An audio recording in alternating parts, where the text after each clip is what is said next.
नमस्कार। हम लोग एक डांस का गाना सुनाना जा रहे हैं, जो डांस पर हम लोग गाते हैं, डांस करते हैं, भोजपुरी नाच है जिससे हम लोग गा रहे हैं। आप लोग सुनिए और अच्छा लगे तो सब्सक्राइब और लाइक जरूर करिएगा। ज़्यादा चारी चखंड का पोखरवा हो दिल सूझे न रात। चारी चखंड के पोखरवा हो दिल सूझे न रात।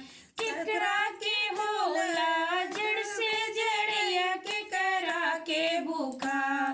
केकरा के होला जड़ से जड़िया केकरा के भूखा। केकरा के होला रतवनी हो दिल सूझे न रात। केकरा के होला रतवनी हो दिल सूझे न रात। सासू के होला जड़ से जड़िया ननदी के भूखा। सासू के होला जड़ से जड़िया ननदी के भूखा। सैया के होला रतवनी हो दिन सूझे न रात। सैया के होला रतवनी हो दिन सूझे न रात। केकरा के देबो खाट खटैया केकरा के आचार। केकरा के देबो खाट खटैया केकरा के आचार।